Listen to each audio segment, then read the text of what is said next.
Okay. So, ladies and gentlemen, boys and girls, good morning and welcome everyone. So, before we start with the conference, I would like you to take a minute and turn your cell phones on silent in case you miss the sign outside. And I want to do that right now. So, I request you to please refrain from answering the phone calls during the conference. If you need urgently to answer the phone, please step outside to do so. And if you can, put yourself on silent. So, we would like to respect our speakers and give them the undivided attention they deserve. Without further ado, I'd like to invite USAID Country Representative David Atterbury to start us off. Good morning, everyone. Good morning. Is it working? Yeah. Thank you, everybody. Thank you for coming today. And welcome to USAID's first ever leadership conference here in Macedonia. Today, we are wrapping up our historical tour of our USAID partnership and friendship over the past 25 years here in Macedonia. Over the past 4 months, we've enjoyed reliving many of the examples of successes and partnerships with the Macedonian people witnessed over the past quarter century. Today marks the closing, the last day of this reflection, and it's only appropriate that we turn our focus to the future. I would say the bright future that lies ahead of this country on its path towards self-reliance. Our theme today is Macedonia's journey from development to self-reliance. And what do we mean by that exactly? We mean that USAID is committed to helping Macedonia on its way to a journey and point in time where external assistance is not needed. We are constantly looking for ways to help build communities, strengthen democratic processes and institutions, support the growth of the private sector, and make education and the job market inclusive for everyone. We are here as a catalyzing actor, rooting for Macedonia's success, but ultimately the country's future will be determined by you, its youth, its citizens, its future leaders. The challenges you take on, the choices you make, and the effort you put into it will determine how quickly Macedonia becomes the country you want it to be. Today, we have brought together a group of exceptional Macedonian leaders, entrepreneurs, and activists who exemplify exactly the type of people that make me excited about the potential and the future of Macedonia. So please allow me to introduce the exciting lineup of speakers and panelists we have for you today. First will be Irina Charcot, who's an entrepreneur who has been organizing NASA's Earth and Space Innovation Competition in Macedonia for the past 5 years. Dana Kostiranova is an activist who is committed to organizing and mobilizing youth across the country to get involved in their communities. Satki Ismaili is an educator who is passionate about training teachers and other educators and making learning fun. Dorothy Pachkova is both an activist and an entrepreneur who has been promoting women's empowerment and is a living example of it. Elena Kochoska is a human rights advocate who has been championing equal rights for people with disabilities for over 14 years. And Sefer Selimi is a former civil servant turned activist who wants to see democracy in Macedonia that works for everyone. For our panel discussion on what does it take to be successful in Macedonia, we have 2 people who have made it to the Forbes 30 Under 30 list in Europe. Zarko Dimitrievski is co-founder of Eden Na Eden, and Nina Angelovska is the CEO and co-founder of Grouper. We also have Miro Taroska, who's the ambassador and spokesperson of Mother Schools and Women Without Borders Macedonia, and Anna Golieska from Retreat a Meal. So today, prepare yourself to be challenged, excited, and inspired. Before I hand the mic over to Irina to talk to you about entrepreneurship, I want to say just once more, on behalf of USAID Macedonia, welcome and thank you for participating in this exciting event, exploring Macedonia's journey from development to self-reliance. Thank you.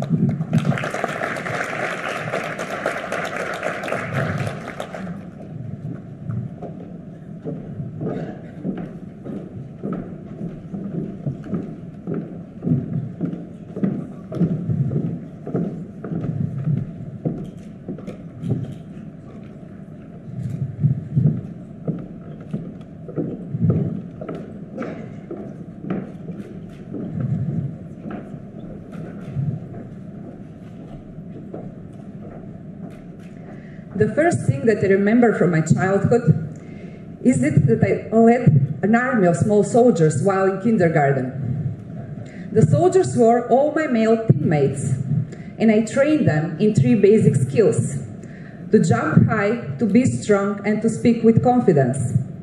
Yet, as hard as I try, I cannot remember how this actually started. And how did it happen, my male fellows, to see their leader not in one of them, but in me? At the beginning, I felt uncomfortable, as I don't belong there, and as I have stolen that position from someone else. But anyway, I continued to show up day after day and to play my role. By the end of our kindergarten days, I felt like a real leader, leading a small tribe ready for the next chapter in their lives. When I went in first grade, my biggest problem was math. Luckily, my father came to rescue by teaching me logic. He said, if you learn how logic works, you will never have problem with math. And he was right. Soon I became one of the best math students in my school. In 7th grade, my math teacher told me, you can even win the national competition. All you need to do is learn equations for high schoolers. That sounded impossible to me and a bit crazy, but he convinced me that I have what it takes. I studied and practiced for days, and when the competition day came, I knew I was ready. I went home with gold and a smile on my face. Years later, at my 2nd year at law faculty, I saw a job announcement at the Ministry of Defense. They were looking to recruit bright students in their last year of studies, or recent graduates, preferably male, willing to work long hours on challenging international projects. I was not even close to graduating, and I certainly wasn't male. So I couldn't understand why I felt so sure that I can do this. Apparently, I was right. I got the job as the youngest among 8 men and 2 women selected among 150 candidates. And only 4 months later, I was entrusted to coordinate and to lead them. It took me a while to figure it out, that I managed to thrive in environments that were awkward and frightening to me, because it just felt so familiar. I already led male teammates, and I already tried something ahead of my age, and I succeeded. This taught me that I can pull from various life experiences to excel in career. I don't have to have the right knowledge, as long as I have the right attitude. I went to test this maximum 5 years later, equipped with Bachelor in Law and Masters in Marketing Management. I decided to start my first startup in my 5th month of pregnancy. Many thought I was crazy, but I was eager to practice the knowledge I gained in international setting in my home country. I even created 3 different email addresses to make my company sound bigger, and I worked from my home baby-proofed office. And yes, you were right if you assumed that I answered to all of them. For almost 3 years, I was the business developer, the operator, the designer, and the accountant. I certainly didn't know all of this at the beginning, but I loved gaining and converging different skills. In 2012, I I read about competition for space innovations, organized by the American Space Agency, NASA. Young designers, programmers, scientists, and entrepreneurs were gathering once a year at different locations across the country, and together with mentors, they worked on solving Earth and space challenges. That was fascinating for me. I wanted our young talents to experience the same. I tried for months to schedule a meeting at NASA, but none of my 50 emails got a response. So I decided to do something completely out of my already broadened comfort zone. I managed to get a support letter for US visa from a fellow US entrepreneur that I knew only from LinkedIn. I booked a hotel and I bought an airplane ticket for America. It was my first long-distance flight. I was so excited that I forgot to be scared and worried that I probably just spent all my savings on a crazy idea. The next day after landing, I traveled to the NASA center close to the city. The man at the reception desk gave me a huge book with extension numbers by telling me that I first need to call the person that I want to meet. You're downstairs, you took a 10,000 miles flight without an appointment. That's really something. Wait, I'll come to get you, she said. We ended up talking for over 2 hours. She apologized for not replying my emails and promised to get me in touch with the right people for the competition. Before leaving, I asked her, "Why did you come downstairs to meet me after avoiding my emails?" She said, "You found your way how to get to what you wanted. No one has done anything similar." Since then, my team went to organize NASA Space Up Challenge for 5 years in Macedonia. We even produced the highest number of projects per year, per country, 1 year. We initiated the same competitions in 12 locations in Central and Eastern Europe, 1 location in India and 1 in Africa. We also became the head organizer of the event in Silicon Valley in US. And last year, Macedonian Team Swift was invited to the NASA Kennedy Space Center in Florida for meetings with NASA officials and SpaceX rocket launch.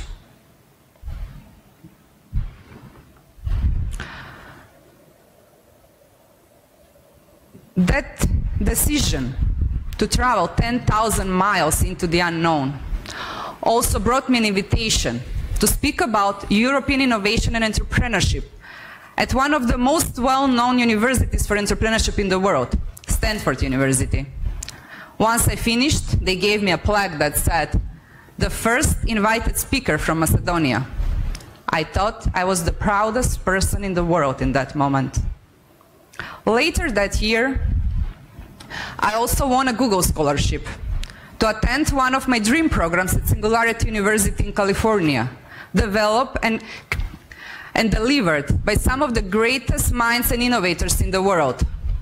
And I got a chance to work and live for 3 months inside NASA Ames Research Center, along with 80 entrepreneurs from all over the world. I met Simara there, a young material scientist who soon became my co-founder, and we worked together on creating a new multi-layered model of a spacesuit with liquid cooling pressurization, able to fit any body type, that will lower the production cost for 10 times and the production time for 4 times. And by the end of our program, we managed to define all the specification for our spacesuit that we named Space Aurora, and we submitted a US patent. The fun fact is that the top 3rd layer of our spacesuit is in the colors of Macedonian flag. And it's inside the patent, this as well. No, I don't have the degree in technology or business, or in writing patents for that matter.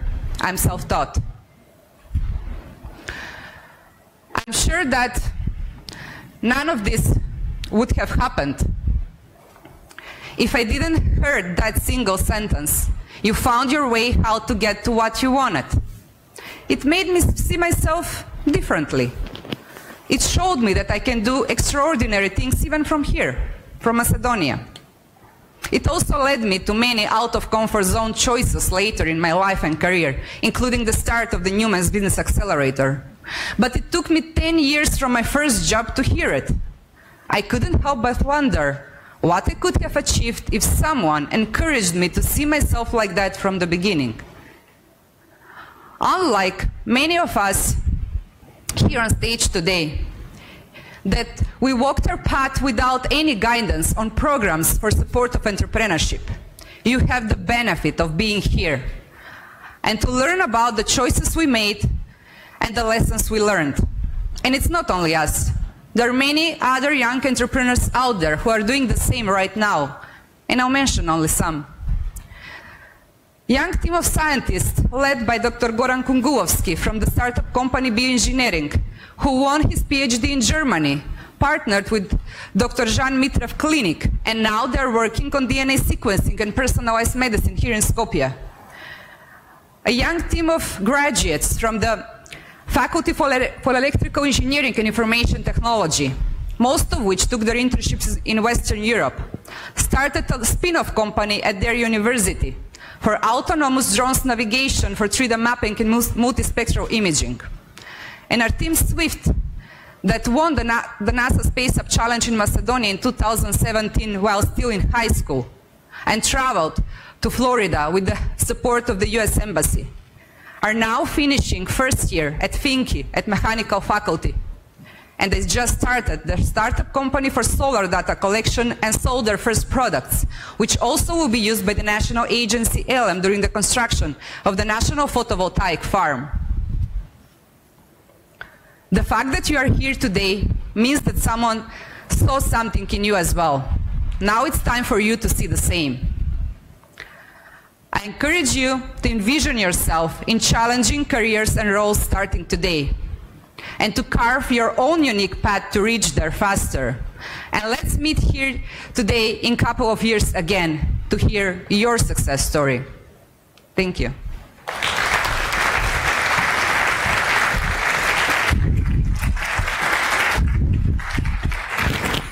Thank you, Rena. So now we are going to hear a video that USAID created for its 25th anniversary in Macedonia. Perhaps many of you have heard about FX3X, the digital animation company from Macedonia that works in some coolest Hollywood movies. And USAID saw potential in Christian and Mishko and helped them on their journey, starting with a vision in a small apartment to realizing their dreams and to build a brand who's now recognizable and in Hollywood. So USAID has been catalyst for growth in our country for 25 years. Let's watch a video.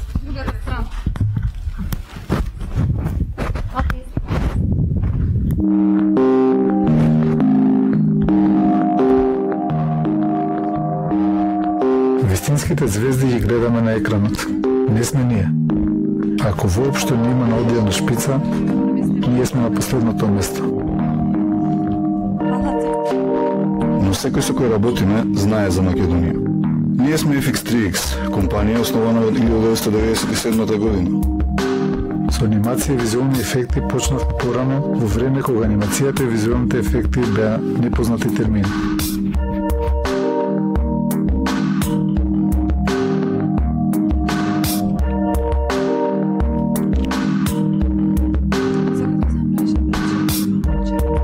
Луѓето не знае дека постои ваква професија. Се што сакавме беше да бидеме креативни и да правиме кул работи. Со таков пристап, нашата компанија стана и голема, и светски препознатлива, и креативна. Првиот пат во Лос Анџелес, кога ги понудивме нашите услуги, праша каде се наоѓа Македонија. Компанијата ја почнавме во соба од стан. Два силикон графикси, машини од по 50 долари беа поставени на моето биро и на пластично камперско масиче. Првиот холивудски проект го испративме на DVD. Немаше интернет. Денес, нашето студио е виртуелно поврзано со исто такво наше студио во Лос Анџелес.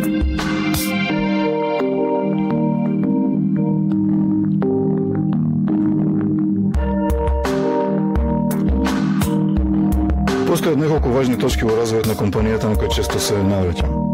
Се сеќавам на првите средби со USAID, едни од ретките кои што тогаш го сваќаа потенцијалот на нашата професија. Тие знае луѓе кои знаат луѓе кои го разбираат нашиот бизнис. не поврза и тука започна нашата добра соработка.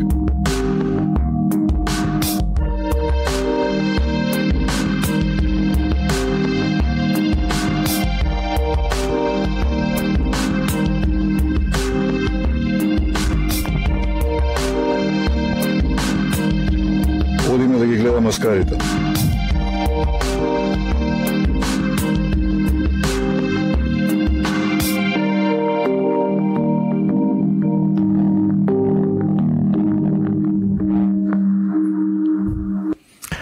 Okay, so now I'd like to invite Donna Kosturanova, the Executive Director of Youth Educational Forum, or how we know MUF, to talk about civic engagement. Welcome. Morning. That first speech was really something. I feel very nervous now to speak after that. I wish I could stay and listen to more of it, but I guess it's my turn now. So I'm happy to be here and to have an opportunity to speak about civic engagement. And before we go into civic engagement, I want to say that I will not have the answers, but I will have a lot of questions. No one can feel at ease when talking about civil society, and no one can speak with the voice of civil society. However, we can try to talk about what it means, what it represents to us, and what we can make it to be better, and better with the ultimate goal of having an overall better society. So, when I ask you what is civil society, probably the first thing many of us think of is either non-profit, non-governmental organizations, right? You can nod if that's what you thought. But there are other things we often neglect. We often forget that non-formal groups like Natochak or Retweet a Meal are also part of civil society. That movements like Stop Police Brutality or O2 Coalition for Clean Air are also part of civil society.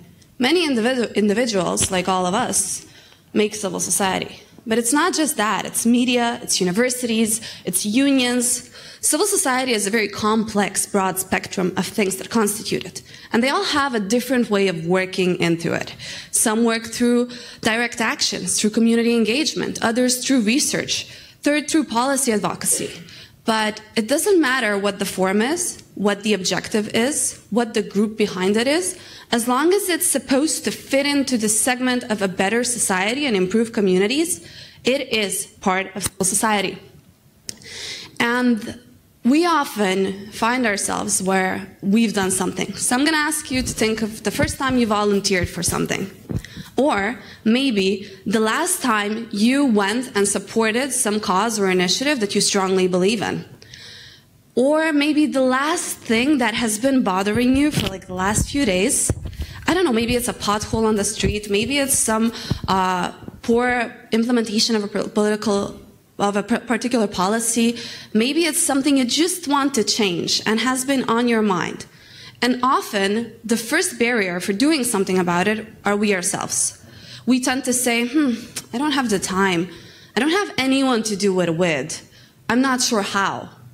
But I think that Nina from Gruper also wasn't sure how she was going to make e-commerce work in Macedonia. I'm sure Retweet a Meal had a situation where they didn't have any place or anything to cook with, but they figured it out nonetheless. Or maybe we have different barriers in front of us. The guys that save stray puppies and stray cats from the streets don't really do it as part of their job. They spend their free time to do it. And I want to talk a little bit about the people that inspire and can make us overcome some of these barriers that tell us don't, can't, won't. One of the people is this guy. If you haven't met him, he's from Tetavok. He's called Damir Naziri. And he's an activist in many ways, but I want to talk about his Facebook activism because many of us say, if you write on Facebook, that's nothing. Well, he proves us a little wrong. He was unhappy with a lot of things happening in the city, and he decided to vent, like many of us do. So he would post on Facebook that this street is too crowded, or there's too much trash over there, or the littering is out of control, and he would always tag his mayor. So at some point, she, or her PR team, we don't know, started responding. They started paying attention to this one very stubborn guy that spent like 30 seconds a day to tell the municipality what he wished was better. And regardless of the fact that he was alone or he did something that many of us would say, that won't amount to anything, it did. Now this next person, I think all of you know. Alexandra Matos is a true inspiration. He is a poet, a dancer. He has spoken at the United Nations. He is a radio show host. He is the winner of the Civic Engagement, Youth Civic Engagement Award. He's many things, but most of all, an inspirational activist for Down syndrome. And if it weren't for him, many people in this country would have no idea what Down syndrome is and what it means. And again, he has taken the freedom and the opportunity to stand there in the spotlight alone and bravely talk about it. And another girl some people would say they don't have the time, but she figured it out. Alexandra lives in Kumanovo. She worked as a shoe designer in a shoe company. But when the refugee crisis started happening, and she saw all of these people going through her city looking for shelter, fleeing for their lives, she felt that she has to do something about it. So she did. She left her job and she started going to the mosque where people would gather to receive help. And then she started going to the border and helping people. So these three guys, these three individuals, they spent a little bit of stubbornness. They committed with giving up on a little bit of things. They stood there and risked everything to fight for their causes, and we've learned so much from them. Some groups that also inspired, these are our members in Tetovo, where they were really upset with this local park that was completely abandoned and nothing was happening, and they asked the municipality, please fix it. They didn't. So they went in and did it themselves. You don't always have to wait for someone else to solve the things. What they did was, the first time they went, they cleaned up the entire park. The second time, they repainted all of the rust out of it. The third time, they set up benches. By the fourth time, they were organizing events, and the municipality was right there with them helping, at this point having understood what this park means to these kids. Well, we all know these guys.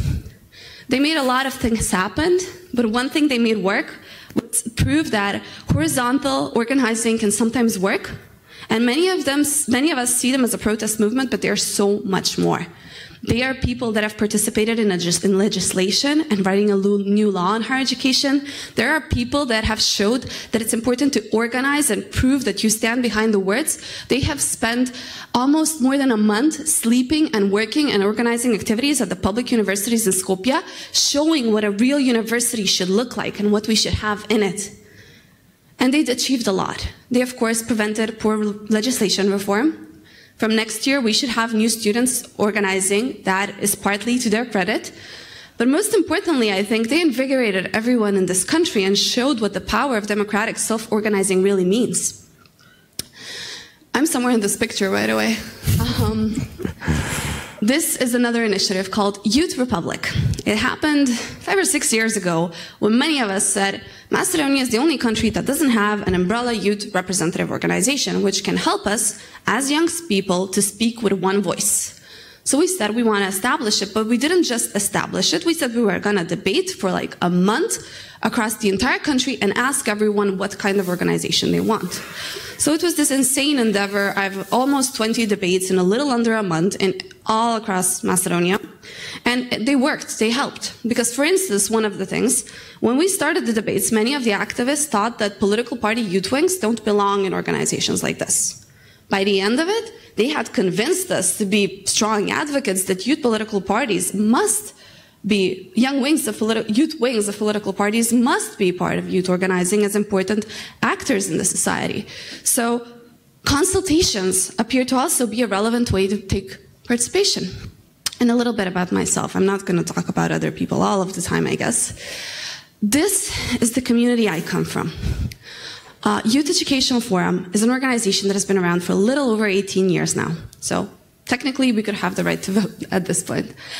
We have been always youth-led and always true to our core values in this society, always consistent, always very stubborn, and always kind of there. And I'm so happy to be part of this family. This is a youth community that creates a space for debate, that promotes freedom of expression, that supports youth activism, and tries to do that with everyone else joining them. The way I joined YEF is when I was 14. I enrolled in a debate club. and started debating. And then I remember that when I was, I think, 17 when I won my first debating championship. But I know for a fact that I was 17 and a half when I did my first civic engagement, at least the one that I feel true. We were about to graduate. There was this reform that we knew that maybe or maybe not is going to happen. We didn't know. And we said to our debate trainers, this is bothering us. And they said, why don't you do something about it? Fair point. So we did. We decided to organize an event and bring the institutions and the students together to debate what kind of graduation exam we want. Our event was a disaster. No one from the institutions came. We had empty seats, and we had an audience packed with, I think, 60, 70 high school students and media. And we did the event nonetheless. And then we were on air, on all of the news for 2 days. And they kept saying, high school students want to speak their minds, the institutions aren't there. So it kind of worked. And 2 days later, the ministry responded and said, all right, this is the answer regarding your questions. So that one we won. There's plenty we haven't won, but you don't give up. And there's plenty we've managed to succeed in. So we have to keep pushing, and as long as we know why we're doing it, it matters. And one thing I learned from this organization is debating and the importance of hearing other people's opinions as equally valid as your own. The arguments will make the difference, of course, but you need to understand and know that everyone's opinion should be expressed. And here comes this quote that I can't live without at this point is, I've never learned something from someone who has agreed with me. So we need to challenge ourselves and get out of our comfort zones and talk and think about these things. And getting out of comfort zones. I want to ask all of you to think deeply about these statements that I'm going to give. They might not be true, but let's talk about what kind of civil society we need and want for our country. A civil society that can safeguard the rights of others. Civil society does not need to exist just to exist. It serves several purposes. I'm going to highlight a few. We need a civil society that is capable of protecting everyone's rights, even the ones without a voice. A civil society that can show solidarity and set a good example of what respecting fundamental rights and civil rights and liberties as well means. A civil society that can help move the country forward. So we might not be elected representatives, and many will argue you don't have the right, but we do. We're citizens that have the right to self-organize and freely speak their mind. And we also have a responsibility, whether we see it or not, to help push this society forward. So with the problems we see are not fixed, we also share a responsibility to make sure they are fixed. So as civil society, we should be critical and present, but we should also be progressive and provide solutions and ideas and innovation and set new things. A civil society that can hold institutions accountable. Many will say, I don't deal with politics. Well, politics and policies are also part of being a citizen and our right to participate in. And we are there to make sure that institutions stay faithful to their words and promises, that they fill their promises, and that our public officials work transparently. We have judiciary, we have parliament, we have a government, we have local authorities, that we as citizens are the ones that can help them be better and make sure they conduct what they say and work transparently. And if we notice something wrong, it is our duty to react and find ways to improve it. We need a civil society that can help promote civic participation. It's not about 5 or 10 or 50 or 500 people that stand strongly and speak. It's about everyone having the right to speak. And a civil society needs to help promote participation. When asked to talk about youth organizations, it's not enough for 1 or 2 or 3 to go there. We need to make sure we invite all of young people to have a say and a role in this. We don't speak on behalf of ourselves, we speak on behalf of society, and we should have that in the back of our minds and fight to make sure that every person that is concerned by the things that are in discussion at least has the right to know about them and the information about how they can contribute and participate in it. So we have this responsibility to make sure we involve as many people as we can. And lastly, a civil society that can empower and inspire.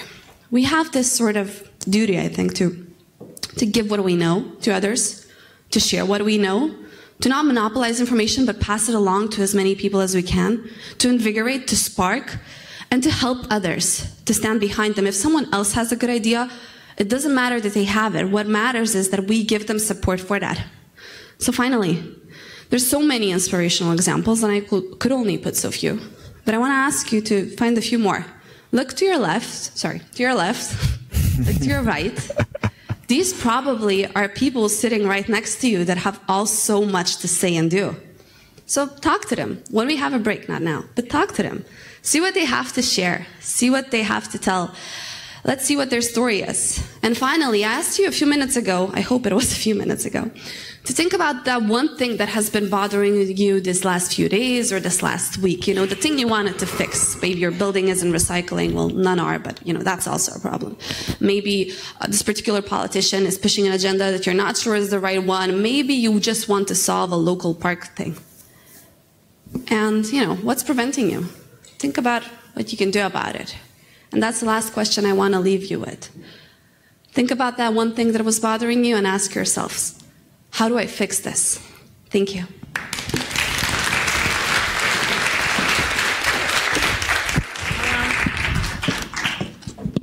Thank you, Donna. So, now we are going to air USAID plastic recycling video created for its 25th anniversary in Macedonia.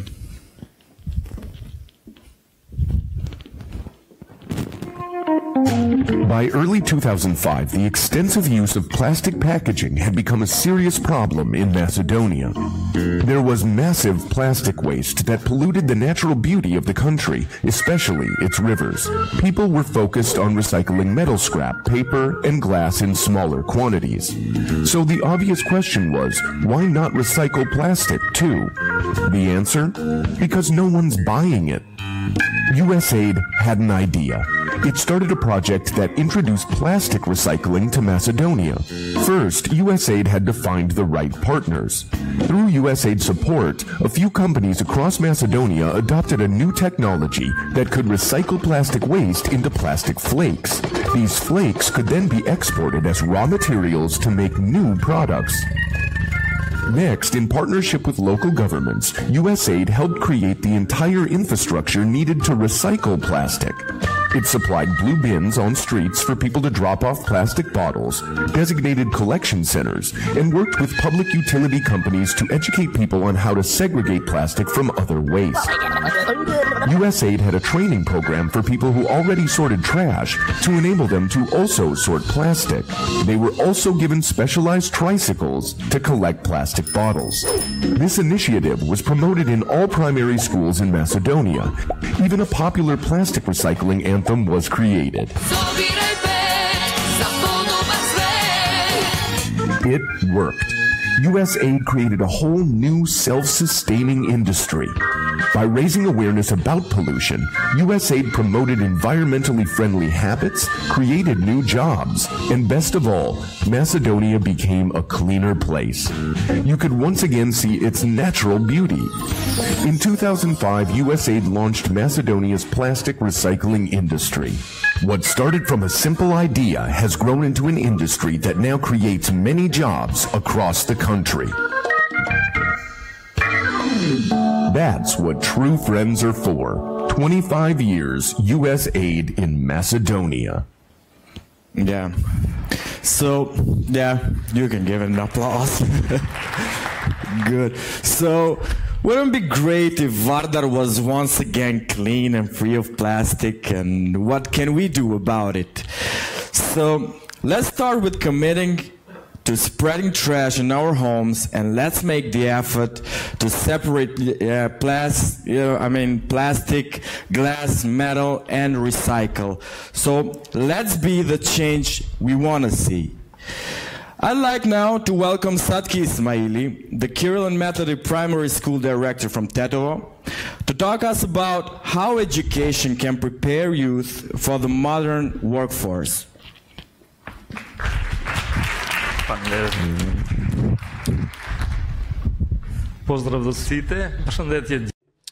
Greetings to everyone. I will give my opinion as I have 30 years of experience in teaching, and just to show you my point of view of why you're not working today as youth, but you're here sitting and listening to our speeches. As you know, in the previous 2 years in the Republic of Macedonia, we have an outflow of young people to Europe. not being able to find a job, and not being able to fulfill the weird, sometimes, criteria of employers and their institutions. We all know that by beginning our school, the tendencies are, the point is to end our schooling and to have as many diplomas as we can and to have an approach to the labor market. But while we think that we are doing this and fulfilling this condition, what do employees think? Usually they are foreign investors and the internal institutions. To explain better this phenomenon, we have to see what the educational system offers in the Republic of Macedonia, what kind of cadres it prepares for the workforce. You know that there were many changes in the Republic of Macedonia as far as education is concerned and many reforms. But we have also testings of international testings in our country as TIMSS PISA pearls are. And they are showing only a decline of the quality of the educational process in the Republic of Macedonia. What can we do? We have to do what is our obligation and duty, and that is to have reforms that will be fully preparing the new staff for the labor market.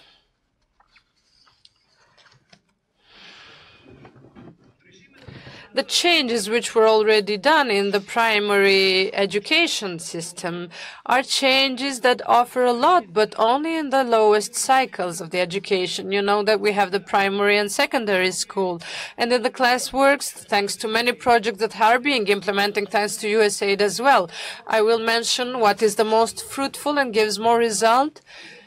Is reading makes us leaders. I am a teacher for almost 30 years, and I'm being considered as very successful also in the country and abroad. I have been a representative of many projects abroad. And what we can notice here in the primary cycle is that the students' competencies are fulfilled thanks to the trainings that for these 3, 4, or 5 years this USAID project has done in the Republic of Macedonia. But does this happen continuously in the Republic of Macedonia? Not, unfortunately. In the higher education, it gets even weaker. Imagine you're a teacher in the primary, secondary, or higher education school, and you do not have any professional trainings during this period. What does it happen? It happens that we do not have an adequate labor market, what labor market requests for the new staffs. 2 years ago in the Republic of Macedonia, in the primary education, we had innovations and entrepreneurship as a subject. But what happens is that with a one-day training, around 200 teachers are forced to teach this class in the Republic of Macedonia. This is the same as you today.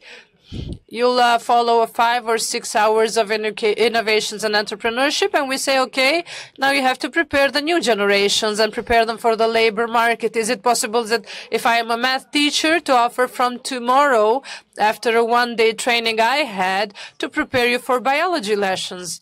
What does it happen? But what does happen in the future? It happens that this staff that we're trying to enter into the second cycle of education, they only have a few extracurricular activities, maybe in certain companies, but these are only visits, only visual visits. No program is enabling a good cooperation of schools with the different business in the municipalities where we are. And this leads to the fact that when we have an orientation of the staff from the primary to the secondary schools, this is what happens. The greatest number of people in the primary schools wish to be going to the gymnasium, medical school, or economy. These are the statistics that show this.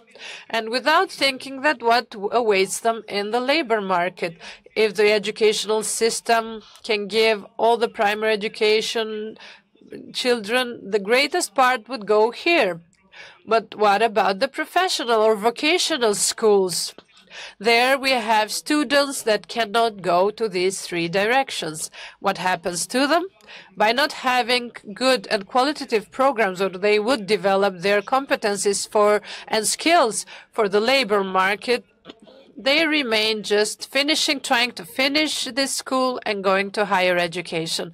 But what happens after they finish middle school? there is a great surplus of these three directions.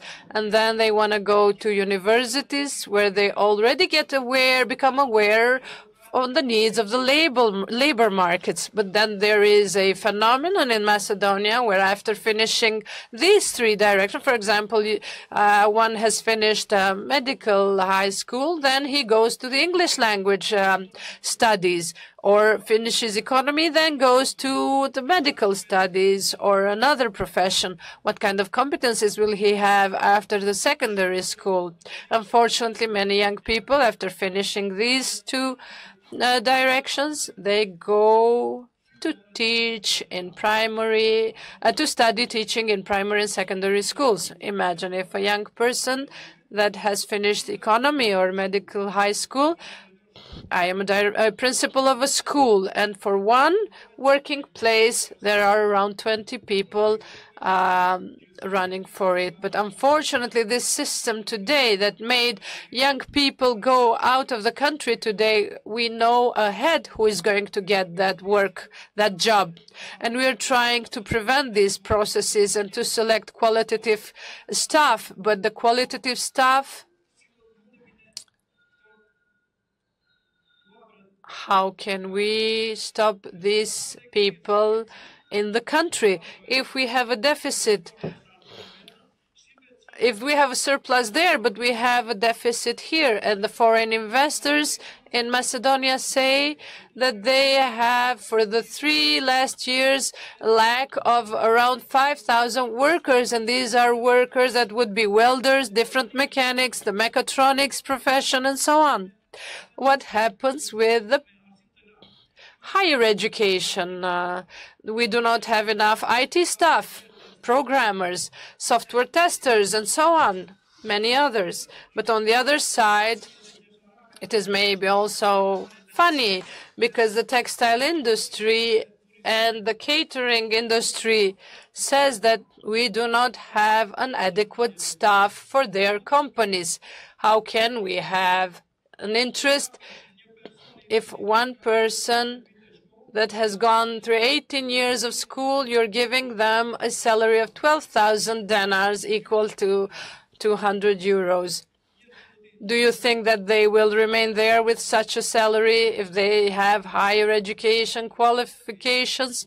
Unfortunately, there is a case that good doctors are leaving the country as well, and we're expecting in the next 2 years to have a lack of around 500 doctor specialists. Why? Because a doctor cannot visit 35 patients with a salary that is so small as the one in our countries. What can we do to overcome this situation? Yes, there are opportunities. And the opportunities are that the ones that are preparing the curriculum for the educational system to have a close cooperation with the business sector, to know exactly that the ones that are going to go to middle schools to know what the requests are, what the needs are of the of the labor market. It's not enough to have a number. This number has to be oriented somewhere, and the business sector has to be included in this program of preparing the staff for the next for the future labor market.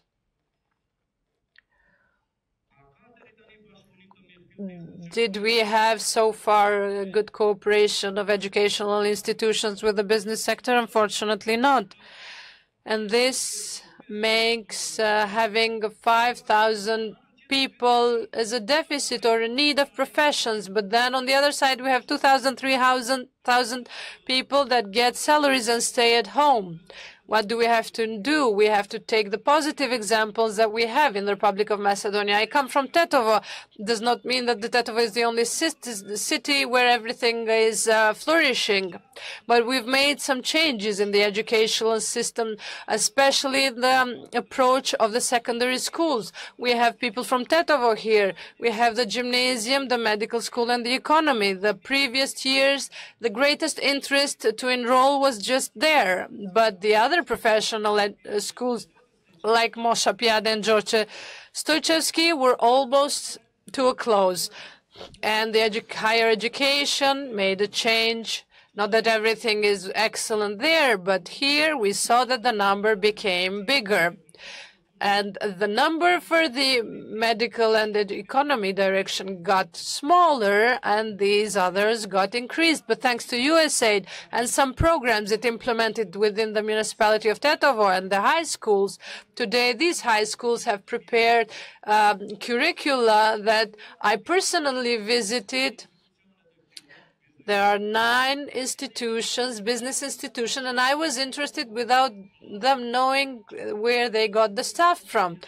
These 2 groups are included in these businesses, and they have statistics that show that while developing the competencies and skills which are based on the needs of the labor market, around 60% of these youth are more employable in these businesses, which are within the municipality of Tetovo, but there is a great number, unfortunately, does not get included here, and we know that the only thing they do is they take their bags and they head to Europe. Is something particular that you and the rest of us to be devoted to the personal development, which will be permanent and continuous, and not saying that, okay, we finished high school and somebody will find us a job. So that's why we have to open our eyes to contribute and to stop this and to forget this. Thank you a lot. Thank you.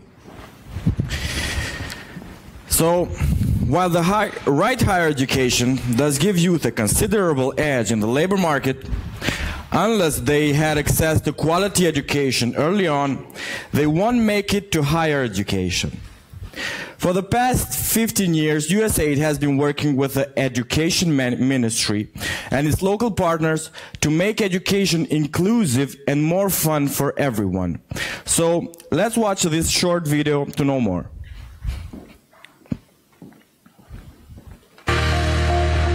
Education is for everyone. That's why, in collaboration with the Ministry of Education and schools, we introduced assistive technology to make education opportunities available for children with disabilities. We have provided scholarships for Roma children. Through intensive mentoring, we helped increase the number of Roma students completing primary and secondary education.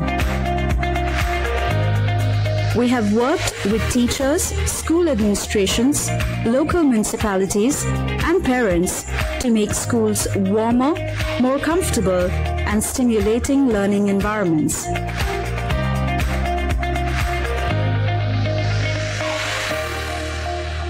We launched a project to improve the accessibility of education for children with visual impairments.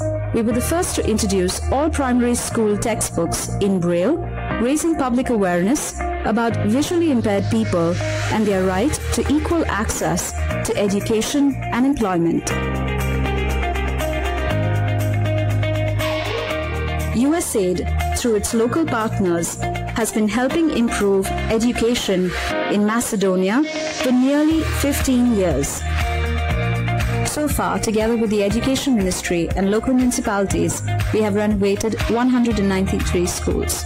Through our projects, our partners have trained over 20,000 teachers in interactive teaching methodologies and managing diversity. Back in 2005, we partnered with an innovative local internet service provider to connect all 460 schools across the country to wireless internet. Our project, in partnership with the Lions Club, has conducted over 18,000 preventive eye screenings for young children. USAID supported the founding of the first multilingual university in the region, Southeast European University. That's what true friends are for. USAID, 25 years in Macedonia. Okay, so let's welcome Dorothy Pachkova, the Executive Director of One Can and One Made, to talk us about social entrepreneurship.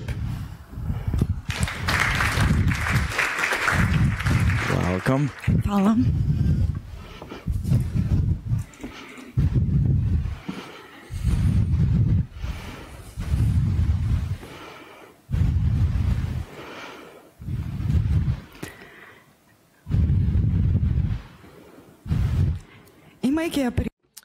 Having the privilege to grow up as a child that was educated to be free and on her own, to believe, to hope, to create, to rebel for justice and equity, to share.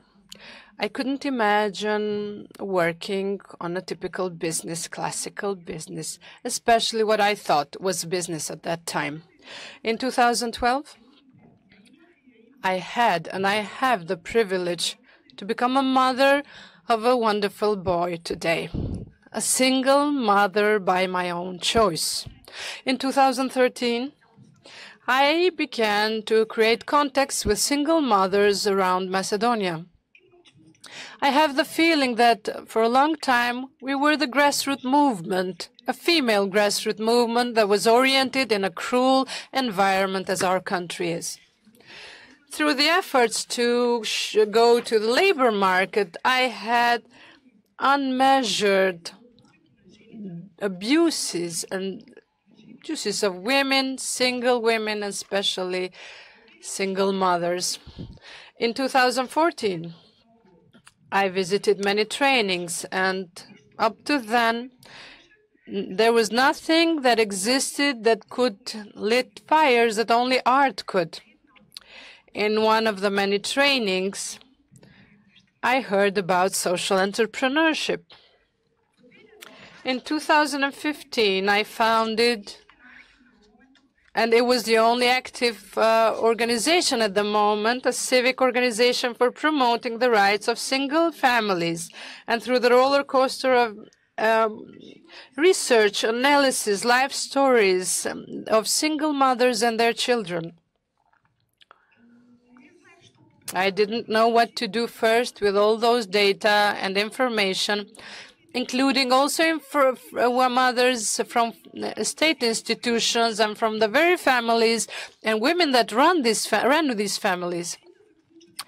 All conclusions led to multiplied violence, many layers, directly and indirectly, by the social community, by the business sector, by the state institutions, and by ourselves.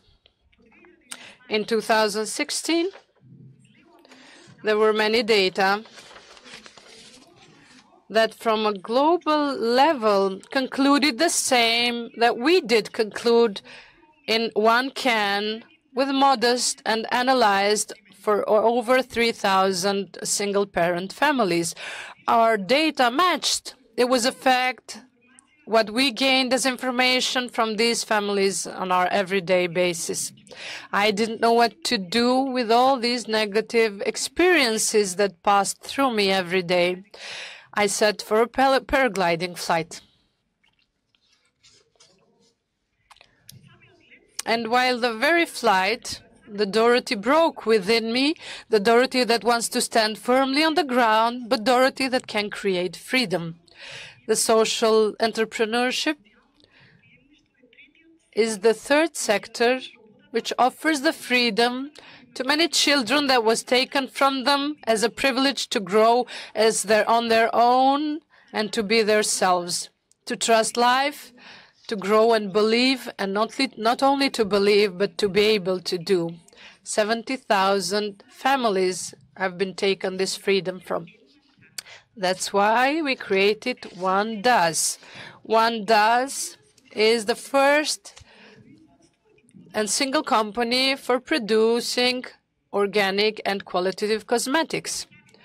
One Does, and she offers cosmetics for the skin care, but not only physical skin care. With a single move of creating a company, we are solving two key problems. On one side, we're solving the problem with the non-existent economic independence and not having a freedom of single-parent families by employing them. And on the other side, we are offering or solving the problem with the lack of organic, high quality and reasonable priced products for skincare. And everything began with One Does, like this.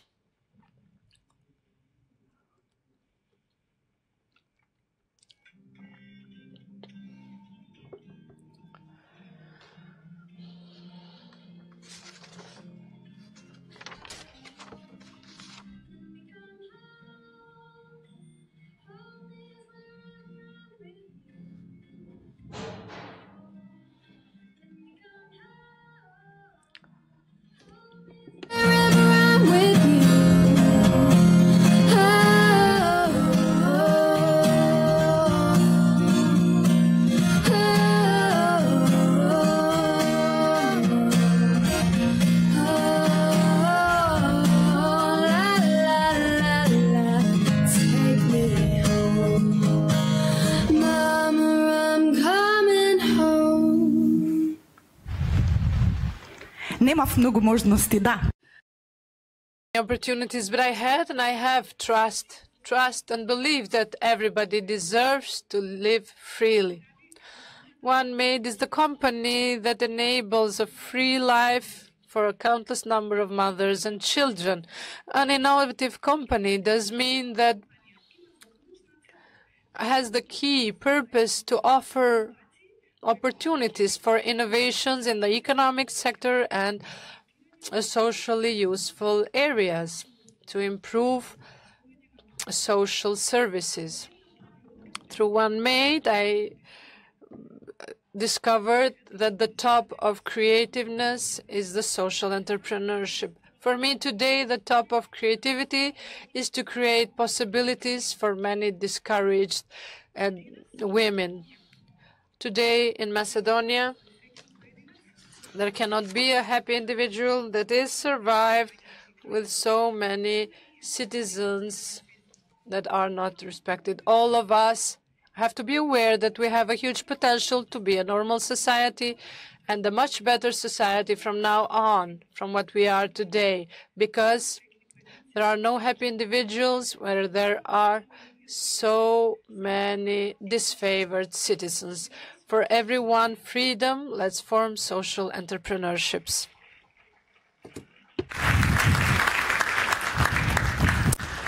Thank you, Dorothy. Thank you. Thank you for sharing your story with us. So, Dorothy started with fighting for her rights as a single mother. Then she started to fight for other single mothers, and she started OneMade, a social enterprise. What started with a different objective led to something awe-inspiring that has a ripple effect on other single mothers in Macedonia. So back in 2005, USAID started with the goal of connecting every school in the country to the internet. And it resulted in connecting the entire country to the new wireless system and lowering the cost of connection by nearly 75%. Let's watch a short video to know more about this.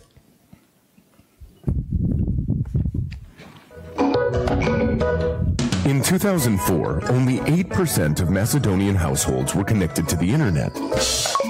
Access to broadband was mainly available in urban areas and by just one service provider. Most primary and secondary schools in Macedonia didn't have internet access, and we know being offline meant not having access to information needed for the 21st century job market. USAID wanted to make the internet more accessible to people and especially to schools, so teachers could learn from one another and students could access the information they needed to excel. So USAID introduced competition in the telecom market by selecting an internet service provider that would bring high-speed internet to every corner of the country using an innovative approach. On.net used the existing 140 National Broadcasting Agency's radio towers to create a unique network that connected urban and rural areas across Macedonia. Primary and secondary schools were the first to be connected to the wireless system. That meant students and teachers could access information from anywhere in the world.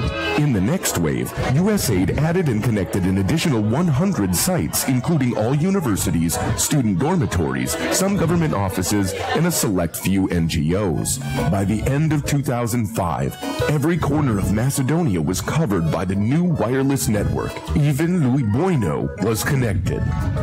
The cost of internet dropped by nearly 75%, which meant almost everyone could afford to connect to the internet. Macedonia became known as the first wireless country in the world. That's what true friends are for. 25 years USAID in Macedonia. Okay. So I'd like to invite the very well-known Elena Kochovska, Program Manager at Polio Plus, to talk us about why diversity and inclusion make us stronger as a society. Welcome.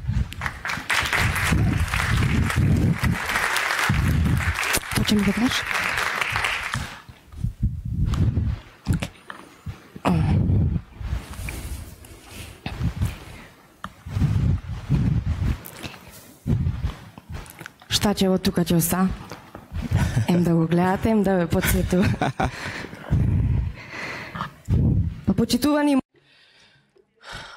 My respected friends, hello. To USAID, above all, I want to congratulate them on their anniversary and the fact that they made it for a quarter of a century in Macedonia.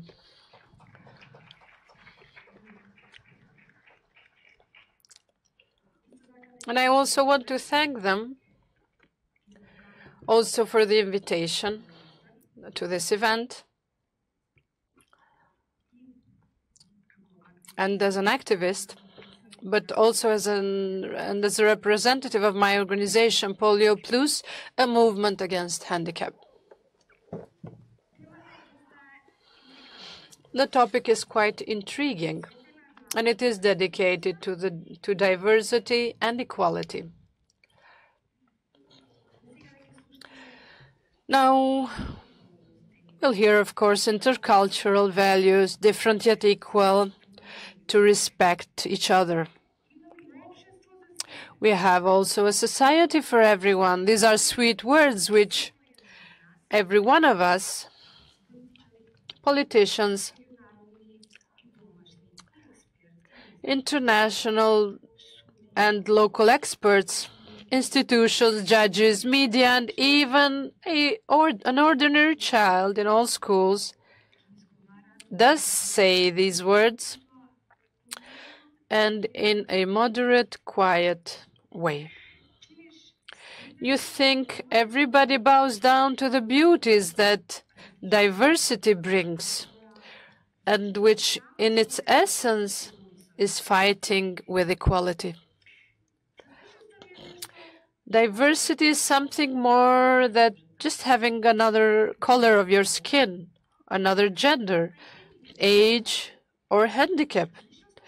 Diversity, in essence, is part of it, Homo sapiens. It's a part of his thoughts and even his physiognomy. They say the most or prettiest, most beautiful people come from mixed marriages, and then they say, you hear sayings like, hey, this girl is amazing, sometimes for men as well, but what they say is beauty and taste is not to be discussed. These are based on our convictions and our understanding of things. But if we go back to the people, the people that were on crossroads, where there were many interactions and mixing of these different people, they were always more advanced and more educated. For example, let's take the Arabian countries in the middle century, where we had a flourishment of medicine, astronomy, maths. But by discovering the New World, this crossroad went to another part of the world. And then also we have other people, England, Spain, Portugal, which means they all benefited from the interaction, from new knowledge, from new differences. And today, also, in this time and place, every one of us wants to be different and special, just as we would say, right? Special. And today we have great industries, policies, promoting different forms, different products, as well as different interventions for things to be made differently. You have a unique vessel, an expensive one, a unique in the world. Of course, this trend has not overcome the man himself, this Homo sapiens wanting to reach perfection without thinking well, undertakes everything in order to be different from everyone else. Carrying his new lenses, new eyeglasses, buying the most expensive car, the most unique clothes. And sometimes things today went a bit further, and people are having different medical interventions. And not all because they have a health problem. No, because they want to be different and unique. And we went a step further. These interventions are undertaken to be said the same with someone else. And so we go back that, in essence, difference needs to fight to be equal. And in the end, it has to take the man to perfection. And on the contrary to this Homo sapiens, we people that have handicaps have this for free. But the problem is that here, this difference or being different, both politically and economically, the societies have transformed in a special need, well known as special needs. So, respected friends, maybe it will seem to you, but as we would say in Polio Plus, handicap in its essence is the human fight, the oldest human fight to overcome its imperfection. Namely, our grandparents didn't have the speed of the antelope or haven't been strong as the predators and the other wild animals, but somehow it managed to develop speech, creativity, weaponry, means which helped him in a way counter nature. And if this ability is put into life itself and we accept it, it might bring us to a new line of development of humanity. But this has to be done in a syncretistic way. Syncretism, not how we find it in the dictionaries, making a combination of different forms of beliefs and practices, but such a combination that has to have in itself and accept the differences and to respect them within ourselves. On the other side, we have to accept that also in the very nature of man is to fear from things that are different. And this fear most often ends with rejection and creating groups and subgroups, which then by their culture, language, handicap, are different from the already imposed and imagined perfect code, with the purpose that these different people would be submissive and not be able to become equal. Of course, in this process of rejection, the main actor has the force of ruling, and naturally a human being, through the instruments of power, aims to create interesting societies, and with them and in them there are the perfect people leading them. You have a Macedonian, an Albanian, a woman, and there might be an LGBT, but persons with a handicap. This rejection basically is not the fear to accept such a community, but that would not be a creator or leader of instruments of power.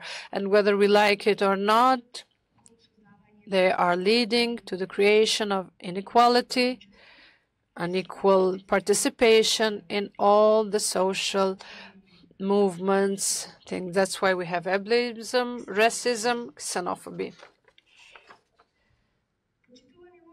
So, my dear respected friends, today the euphoria of the world that fights for equality has not surpassed our country.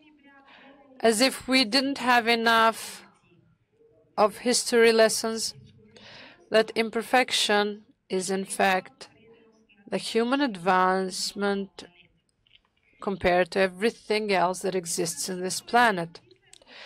And in order for the human being to get away from this matrix, which is already constructed, he needs to recognize difference and diversity within himself and to begin a serious process of learning, but not learning one next to the other, but learning one from another. This challenge can represent also a threat for being implemented, but however, it has to remind us constantly of our independence. And in order to build a national awareness, individual, collective, the governments, institutions have to touch the different people in order to secure participativeness, coherence, to learn to work with them, but also to take orders from them as well. Parallelly, we have to have in mind that we have to bear our responsibility as well, because inclusiveness is not only a matter of ethics and equality. Our dedication not to leave anyone behind requires a dedication to make sure that the entire spectrum of knowledge, creativity, and solutions is involved, and which only diversity can offer and bears with her. And in this process, just as the previous colleagues mentioned and said, the key is education. But before that, we have to go back a step back, and that is to understand, as Hesse would say in Damian, that the perfect you, us, in general, are consisted of a numberless me's, and this is where we have to put the action to. Thank you.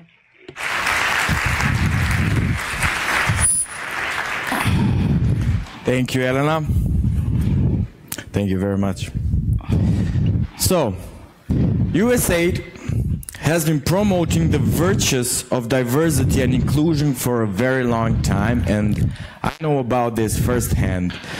When I was a kid, I was part of Naše Malo, the iconic TV show that promoted a life in harmony and healthy, multicultural society and a system of values. So this huge project of USAID has changed a perspective of thousands of children that were grown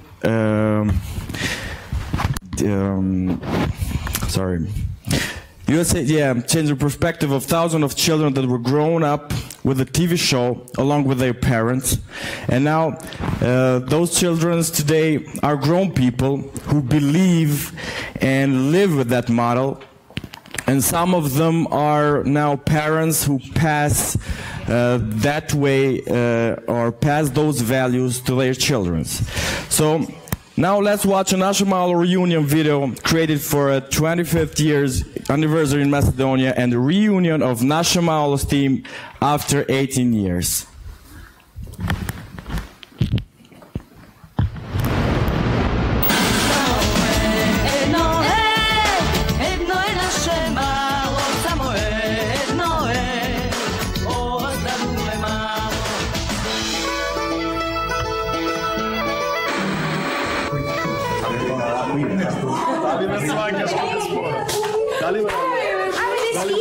Сменати, дури на снимките не ви се сменати.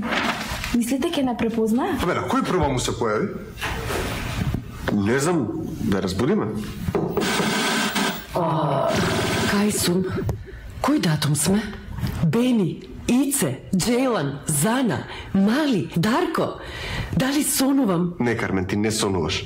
Денеска е многу посебен ден. Денеска е 18-тиот роден ден на Наше Мало. Уоу, 18 години. Како лета времево. Да, навистина времето летна. Сите ние сега сме различни, пораснавме, живееме на различни места, дури некои од нас имаат и свои деца. Меѓутоа, каде и да одиме, духот на наше мало го носиме со нас. Се сеќавате ли колку се забавувавме и цело време чекавме да дојде лето, да снимаме, да се дружиме? Да не чекаме да се дружиме кога не третира како звезди. Воопшто не ни глумевме, си игравме и забавувавме. Кармен беше дувачно обедени. И како со магично стапче ги избриша сите разлики. Ама да бидеме искрени. Некој друг ни ги наметна тие разлики. Ама, наша мало беше огромна лекција за нас. Наша мало беше лекција за љубов. Многу работи научив од нашата дружба. И денеска тоа се трудам да им го пренесам на моите деца. Станавме амбасадори на пријателството во Македонија. Горда сум на вас, деца. Горда сум на нашата разноликост, на разбирањето што од секогаш го имавте спрема луѓето. Затоа што кај луѓето ги ценевте квалитетите, а не потеклото или религијата. Некој е горд, а некој е гладен. Кармен, замисли желба. Посакувам приказната и духот на наше мало да живеат за секогаш низ пријателствата на децата денес. Среќен роден ден, Кармен!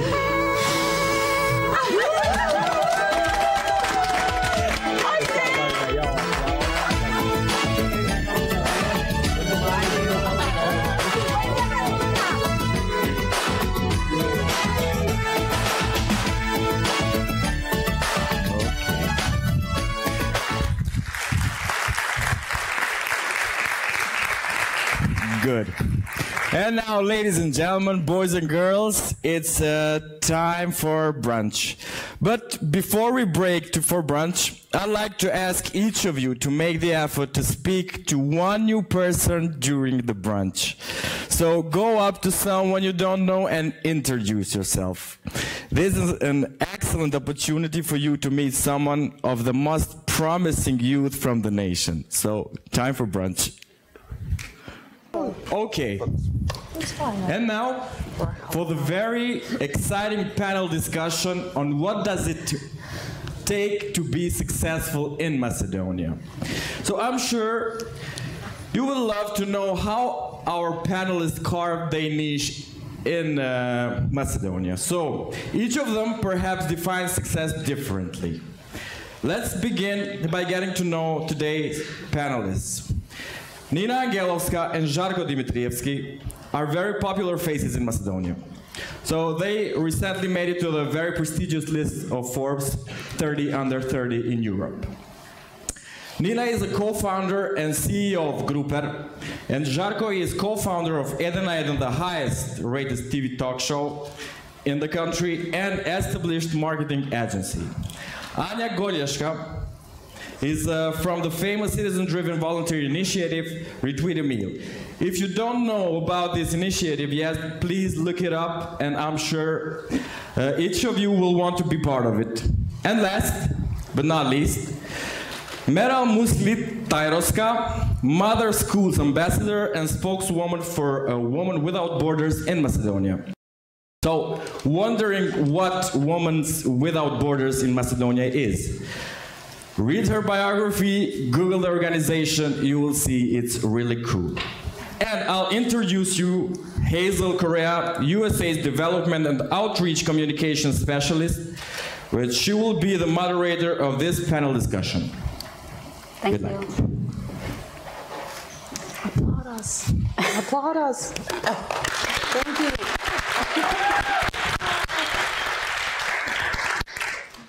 So our conference theme for today is Macedonia's journey to self-reliance. For Macedonia to get there, we need more people like you, our audience, and you, our panelists. Our objective today is to hear from you what is success and how it can be achieved right here in Macedonia. Being successful means different things to different people. So let's start with hearing from you on how do you define success? I'll go first. Hello everybody, I'm Anna. In my point of view, as a part of an informal initiative called Retweet a Meal, being successful doesn't mean to achieve something and then to stop. It means that you must constantly develop yourself, you must learn, and at the end of all, being persistent in what you want to do. Well, in my perspective, it is about feeling confident with yourself and loving yourself.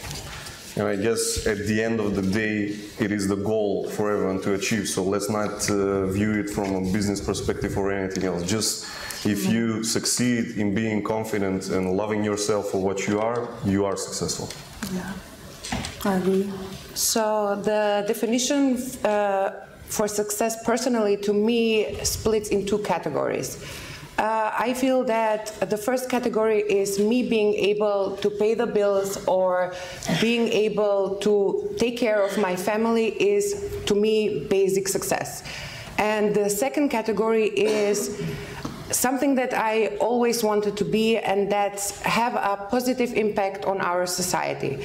I really, as a little kid, I always wanted to have some impact, change some lives, and by going that way, changing my own life. So I'm happy to say that we are almost there. Should I add anything? Because they already said everything. I think that being successful is being happy with yourself, being happy for what you're doing. Doesn't have to be connected with having your own business, or doesn't have to be connected, as you mentioned, for instance, financial instabilities, I guess your first point that you mentioned. Yeah. I think that if you enjoy what you're doing, if you are good at what you do, you'll do it with passion. Your work or job will be a hobby. If you love your family, and I think that being successful as a definition is being successful, being able to achieve the balance of many things that we have to juggle with in our lives. Great, okay. Can anyone be successful? Before you answer that. I would like to take that. Okay, before you do, let's poll the audience. Raise your hand if you think anyone can be successful. Wow, that's a popular opinion. Apparently, anyone can be successful. At least our audience seems to think so. So why is it that not everyone is successful? What sets successful people apart? I have a story which I love very much about this particular thing about what makes successful people apart. So this is the story, maybe some of you have read it or know it, but it's right to the point. So the father had two sons, and one day he was very old and he had to give the farm to one of the sons. So he sat them down and he said, I decided that the farm will go to the younger son. And then the older son was very furious and wanted to know why the decision was made that way. So the father sat calmly with the sons and said, I will give you one task, both of you, so that we will see how you will perform. And then he said, we need to buy more stocks, so please go to CB and check if he has anything for sale. The older son went to CB and came back and said, Father, CB has 6 cows for sale. He said, thank you very much. Then he said the same thing to the younger son, and the younger son went and came back with a slightly different answer. So he said, Father, CB has 6 cows for sale. Each cow costs 200 rupees. If we are really in a hurry, he can deliver the cows tomorrow. But if we're not in a hurry, next week Jersey cows that are much more quality will come, and if we can wait, he will deliver the cows in 2 weeks. So the difference and the message here is that successful people initiate, successful people do not have to be micromanaged, successful people are hard to replace. So I would say that we should try and strive to make ourselves as hard as we can to be replaceable. Nobody's irreplaceable, but to make this as hard as we can. And of course, the successful people are offensive, not defensive. So you see the difference between the sons, and I would say that this is the difference that sets successful people apart. They do not deliver to the minimum, but they do it with, they initiate. And obviously having cows near you helps a lot. Yeah, I think that the young people in Macedonia should be aware of that the initiative not comes by itself. You must sometimes to create it, because we have a lot of potential for anything that you want to imagine.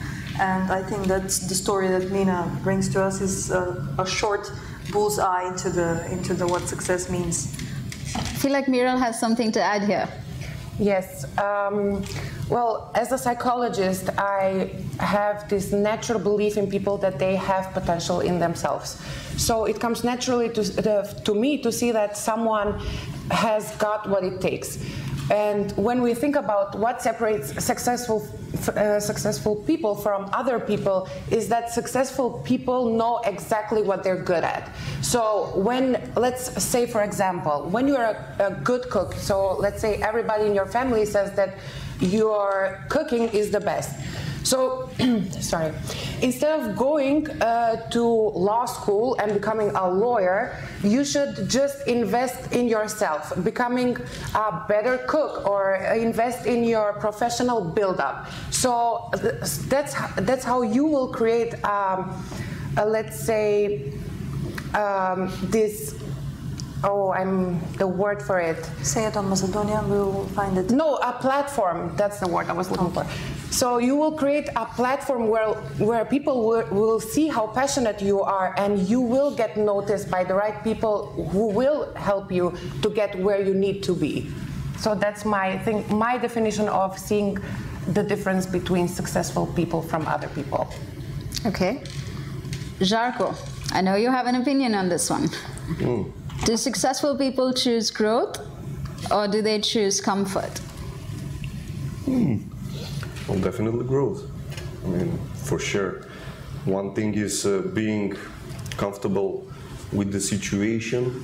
One thing is to want more from the situation, and wanting more from any situation, whether it's personal relationship with people or business-wise or whatever. That is the driver behind every step forward. So basically just wanting more from anything. And like Adam Smith has said in his lesser known book, the wanting more in each individual from selfish reasons, not altruistic. If we are all selfish for ourselves, the society will benefit, because everybody will thrive, you know, but it has principles, so it's not just doing it with no boundaries at all. Being selfish doesn't mean you should harm other people. You know what I'm saying? So basically, if we all try to get our literally best out of ourselves, not care about anybody else, the society will grow, definitely. I agree, yeah. I think that deserves a round of applause. Anna, do you want to add to that, or? Well, I think that he wrapped it up very nicely. Yeah. So you can go after an applause. Fair enough, fair enough. Does success come at a cost? It does, yes, yes, and yes, and yes, and yes. Yes, yes, okay, yes. right? Consensus. A couple yeses. What kind of cost is that? Is that hard work is the main price of success, I'd say.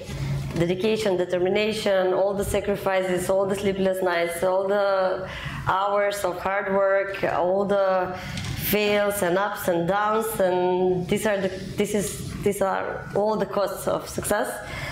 All the barriers that you have to overcome, all the things that you have to do but you don't feel like doing at the moment. Nobody cares. If you have decided that you want to be successful, you want to get there, you have to get there. You have to overcome each and every rock on the way, each and every obstacle. But in the end of the day, that rewarding feeling we get after we have overcame an obstacle, after we learned a new thing, after we've been recognized for our hard work or whatever, the results are priceless motivation, and that keeps us going to the next level and to the next rock and to the next road and to the next mountain.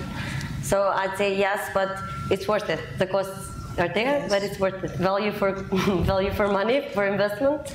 Well, in my case, there's no money in my activism and what we are doing with the No, I was not talking figuratively. Yeah, but I didn't mean literally money. Yeah, of course. but I want to say that that cause that I am feeling even now, it's the time-consuming period that you're doing all the thing, and at the end you're realizing that you're helping people, and that's the success that you want to bring it. So I think that there are a lot of sacrificing and responsibility towards people when you're working with that.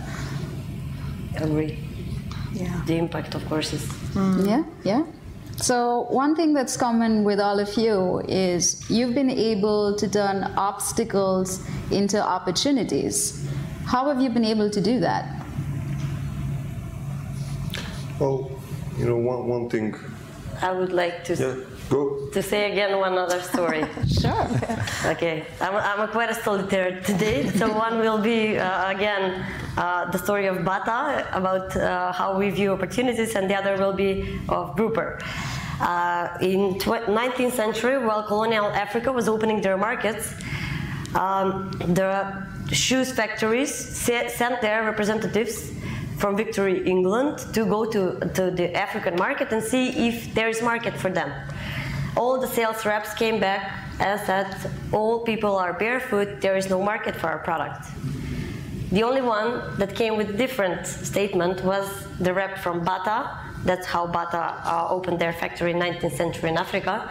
And he said, all the people are barefoot, we have a huge potential and a huge market to put shoes on their foot. So I'd say that is the perception and how we see opportunities. For instance, the Grouper story is that when we launched Grouper in 2011, if we look at the business plan on paper, low internet penetration, low active payment cards, people do not use payment cards, lack of trust, only 2 banks are providing the service, and you would say it's not the right timing. There isn't not an opportunity on this market to open now a Grouper deal site or even an e-commerce site or online company. So we decided to create the opportunity for ourselves, and we said, there's a huge potential. It's an economic crisis. People don't have money. We will offer discounts. We will offer attractive offers, and we will give the people a reason why they should buy online. So we created the opportunity for ourselves, and I'd say that it's very important to see the challenges and to create the opportunities for ourselves, not wait for them to come to us. And in a developing country as Macedonia, we have as many opportunities. There's so many initiatives and business models and organizations that are very well established in the world and developed countries, and we don't have yet. So it's a very good approach to try to be innovative in bringing new business models to our market. Yeah, I mean, in Macedonia, it's really tough because particularly, but it's all around the world. When you are an entrepreneur, when you're a private entity, like literally independent, you butt heads with the big guys, the global guys. And you cannot do that unless you differentiate in some sort. So it's not that easy to find what differentiates you. So congratulations to the guy that went to Africa and said that. But it's not easy. You know, when I say, okay, you should think outside the box, I don't tell you how to think outside. It's really tough to think outside the box. Much more tougher than you would imagine, like the average guy would imagine. So it needs lots and lots of work. It's a muscle, to train your muscle to think outside the box. You know? And for example, here in Macedonia, if we're one of the most prominent independent marketing agencies, but we do have the highest rated talk show. No agency, not even the big ones, have their own highest rated TV program, their own. So that's what made the differentiation that paved the way for us to start growing. But if you do not have that kind of niche that makes the entire difference, you do not stand a chance with the global guys. So that's kind of an advice. Find what makes you yourself and unique. And because, you know, every big global entity or domestic big entity, they have their own weaknesses. I mean, we all know them, you know, like slow and whatever it is. But you, as a little guy, you have to be smart, quick, differentiate yourself. you will be on a good way. I would just want to add to this that sometimes overcoming the obstacles, it's not doing by yourself. It's creating a collective that will help you through that. And also that happened with Retweet a Meal. We were like 5 people who wanted to cook for homeless people, and now we are like a group of, I don't know, 30, 50 people. Also that we did the obstacle, we created like a motivation for the other people. So if you turn the obstacle into motivation, I think that the success will bring it to you. I definitely think that deserves a round of applause.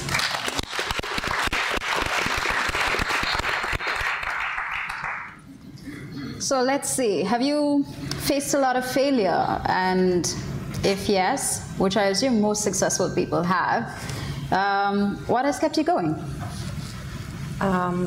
Well, this is one of my favorite questions, really, because I always think of something always comes to my mind as in if I had a dime for every single time a door was closed at my face, I would be watching this conference live through Facebook at the Bahamas, really. Like, it has happened so many times that the thing that kept me going was, I think, was determination. I knew exactly what I wanted to be. I knew that I wanted to stick to what I know best, and that's psychology.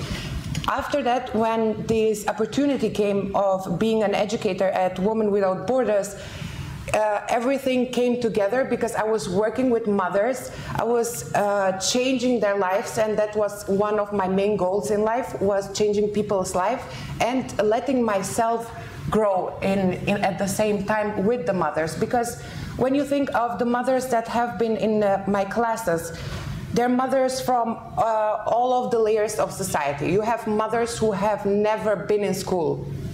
You have mothers who are very highly educated.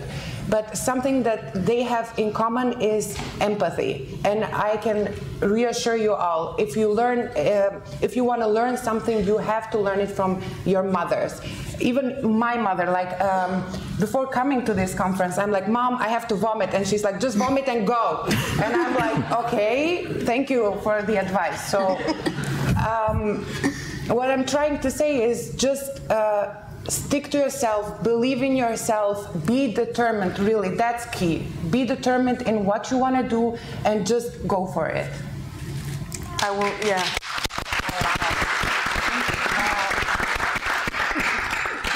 You've said yesterday very nice thing that we should I always care. say nice things. We should care about ourselves, and we should care about the people. That, exactly. Yeah. It's important part of overcoming the failures and all that. Also the love of what you're doing. I think that is exceptionally very important. For sure. When we were last talking, one thing all of you emphasized was passion and love. And would either of you want to elaborate more on why that was an overwhelming sentiment all of you felt when you were talking about this? Just a quick one, sorry. Sure. Something that I saw in myself when I was standing in front of the mothers I was teaching. I call them my mothers because they became a huge part of me and they became a part of my own growth, is I saw that I worked for 1 month as an accountant, me. And I developed bronchitis, is that correct? Yeah. Bronchitis. I was coughing like hell. I was becoming ill. I was feeling very bad, and that's when I saw that I wasn't built for that. Like, you have to question yourself and see, am I the next Beyonce or Bill Gates, or am I just a normal person who wants to live in a comfort zone? And that's okay. But if you want to be somebody, you have to see where you shine. For example, when I was standing in front of my mothers, that's when I instantly knew it. I was built to do this. I was built to be in their life. I was built to make a change for them, make them believe in themselves and be the best versions of themselves. I would like to... Yeah, that's the moment when your passion comes and you shine to yourself. I would like to agree and slightly disagree. Okay. She said that she won't buy me coffee later. No. When we started Grouper, I had 21 years. I was 21 years old, and I had to be HR, marketing, finance, PR. What was finance? Did I mention managing, doing the deals, web administration, customer support? Because we didn't have the money to hire these 10 people, and I was giving my best to try to these 10 things because I knew that my goal was to make Grouper succeed. So I think I agree with you that we really have to have the passion, but I think that nowadays we should not teach our children that they should be specialized in only one area and should be the best at that, because you know, one of the reasons why Elon Musk is that much successful, they say, is because of his ability to be an expert generalist. That means teaching from other disciplines and being able to apply the rules of one discipline to another, something that the others didn't figure to do that. So I try to get as much knowledge as I can from other people, and I think we learn from everywhere. And every time we talk to someone, and I try not to be on social media or whatever when I'm at a table and when there's an architect at the table and she's explaining how he's doing these floors, and I'm trying to get to know something new, regardless that that's not my passion. So I would say that we have to be able to dive in. To grab everything in order to be able to be passionate about what we're doing, we have to do many other things. Did you hear anybody saying, oh, I feel like I want to do the laundry, I feel like I want to do the ironing? No, but those are things that we really have to do on the way to achieving the ultimate passion that we have. So that was just an add-on, in my opinion. Definitely deserves a round of applause. Thank you. I got the first applause for Hazel. We're close to being at the top of the hour, so let's wrap up with hearing from all of you, including you, Charcot. You've been a little quiet right now. I'm surprised, I'll be honest. He's minority now. Yes, for a change. I do the laundry too. Oh, yeah. Let's hear from each of you on what, in your opinion, needs to change here in Macedonia for more people to be successful. Are you all looking at me because I was talking a lot? I mean, I can. The one thing that's probably, from my perspective, the biggest problem is just not finishing tasks. Yeah. That is the main thing. And, you know, if I ask you to kind of invest, not money, but just invest in one guy that you know, I guess you all know like 500 people, maybe 1,000, depends from what you do. But if you want to invest in just one guy and for his entire life you get part of his revenue, it definitely, I guarantee, it won't be the one with the highest degree. It won't be the guy who read the most books. It won't be a guy who, I don't know, is from finance background or something like that. So it's not that much about, I mean, I really appreciate all the stories that we have read and everything. I appreciate books, but that's all just stories. You have to dive in. I practice what I preach. You know? Yeah, you have to dive in. Stories. No, I'm not talking about you, Nina. You have to dive in and finish it. Here, the main problem is not finishing. And what I've said previously, you just ask yourself, you will invest in what, everybody knows one or two guys, yeah, I can think about, yeah. Who are those guys? Those are finishers. Those are reliable people who think of something and do it. And that is the key. Here, we lack the motivation and strength and belief in ourselves to finish the task 100%, not leave it at 60. That is the main thing. Unprompted applause. Yeah. Well, I can just add to that in giving the circumstances in Macedonia, I think that not only the finishing the tasks and all that is important, but also having the strong will to dive into all the problems, the obstacles, the changes that are coming, and also what I said actually at the start, being persistent in what you want to do. So I think that it's wrap up for this. I would agree 100% with Charcot regarding being able to deliver 100% and finish the task, not only begin. And then I would like to tackle something that was not tackled, because I figured out that the question was not about what Macedonia and we should do to have more successful people in Macedonia.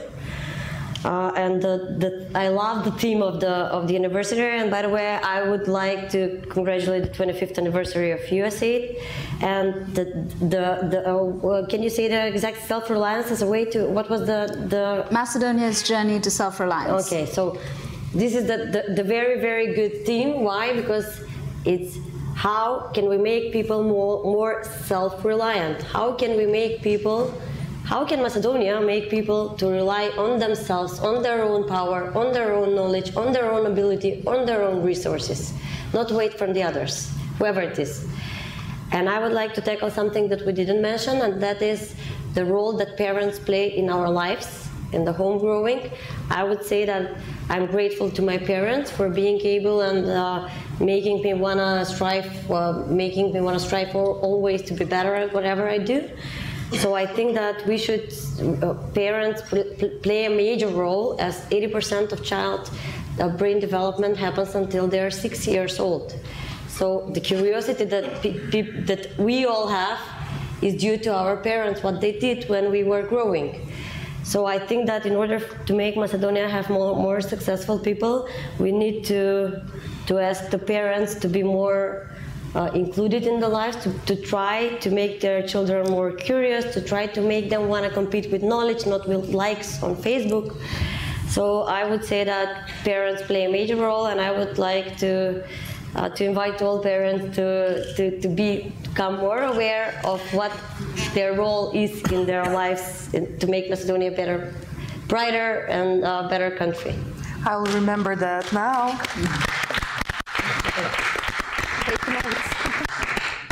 Mira, would you like to have the last word? Sure. Oh, wow.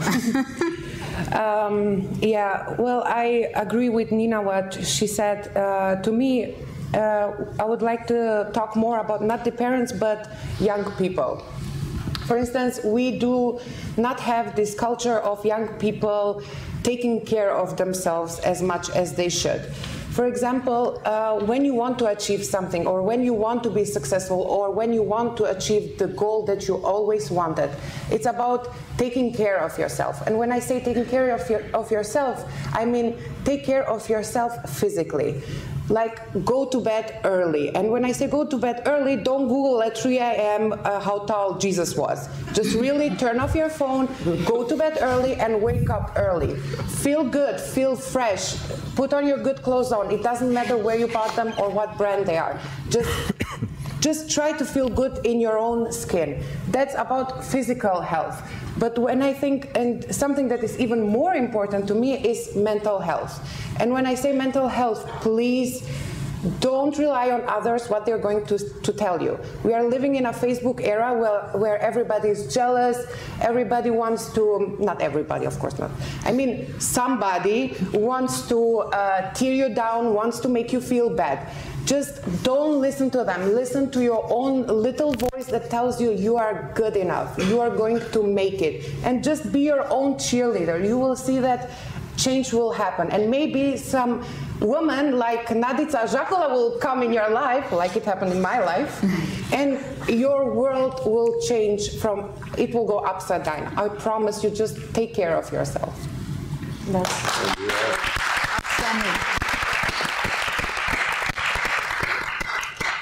Thank you, guys. Yeah, that's right on time. I'm super impressed today. We've been on time or ahead of schedule. So thank you so much. And let's give everyone a big round of applause for...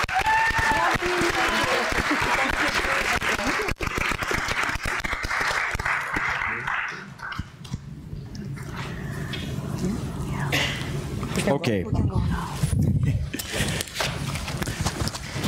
Okay, now I would like to welcome the founder and executive director of Democracy Lab, Sefer Selimi, to talk us about what a utopian democratic society in Macedonia might be like and how we can get there. Welcome.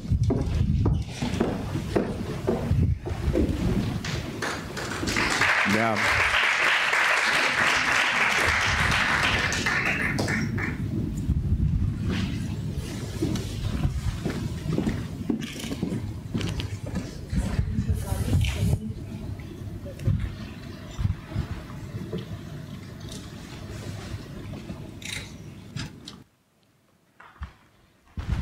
Okay, can you hear me? Okay. First of all, I want to thank the USAID. I want to congratulate and thank USAID for the support that they have given to us in these 25 years, and hopefully in the next 25 years we will invite you at our anniversaries of Mac 8 with love from Macedonia's people.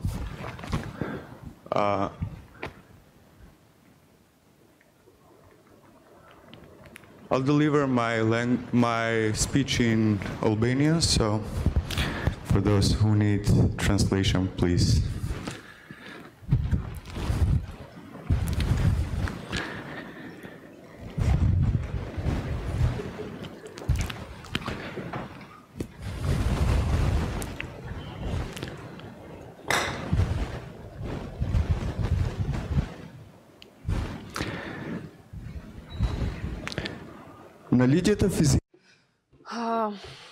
Perhaps we cannot manipulate or influence laws of physics in order to turn back time and the flow of things and change the past.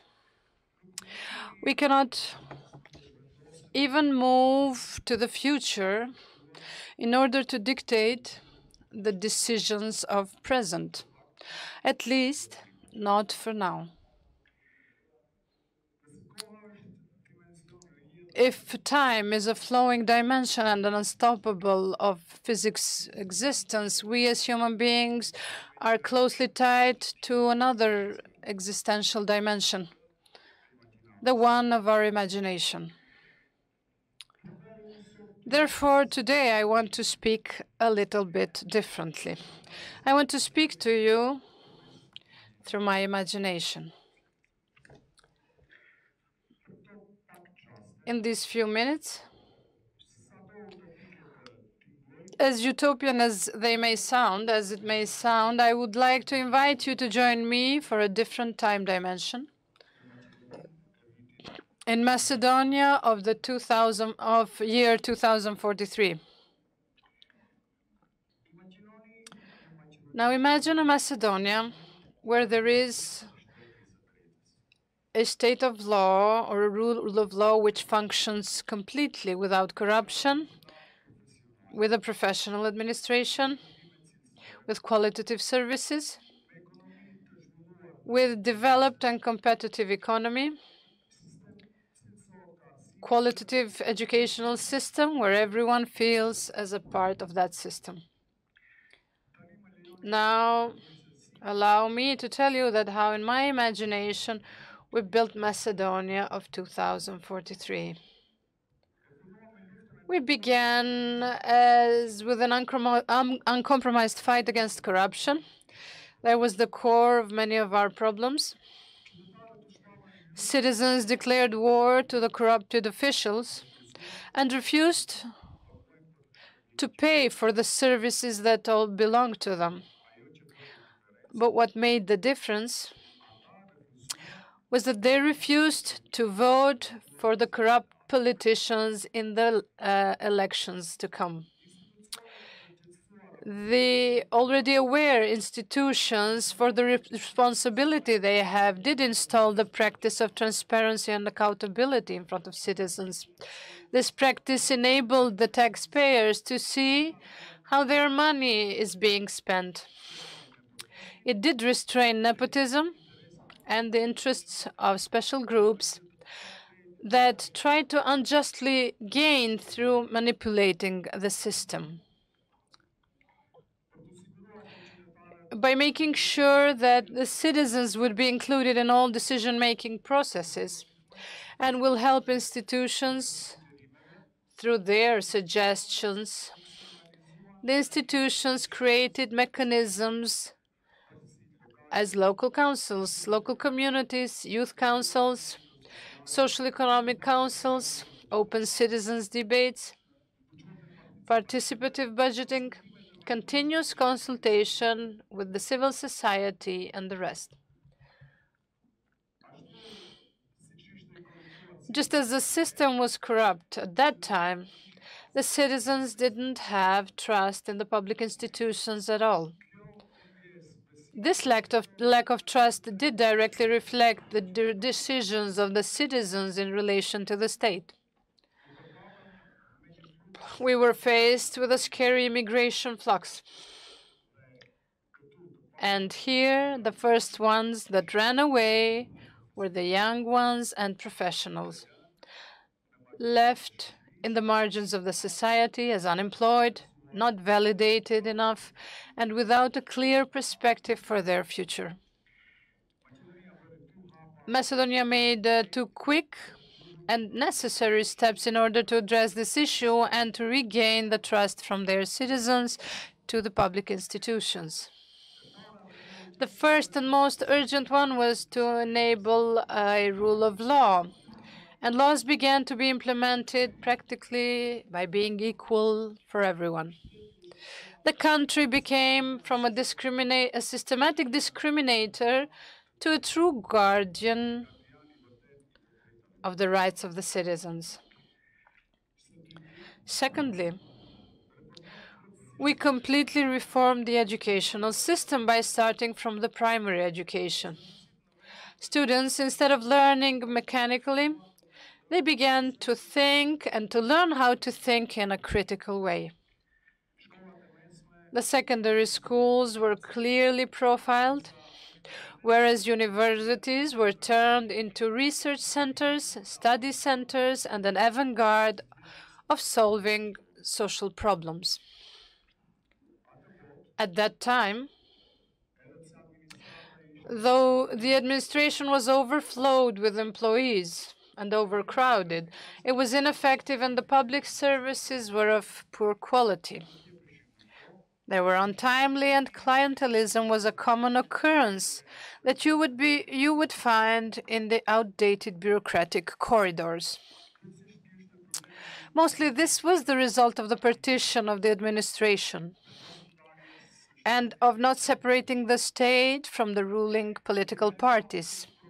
We overcame this problem by setting clear criteria for employment in the public administration, and we based it on a merit system by avoiding any political influence in the selection of the administrators.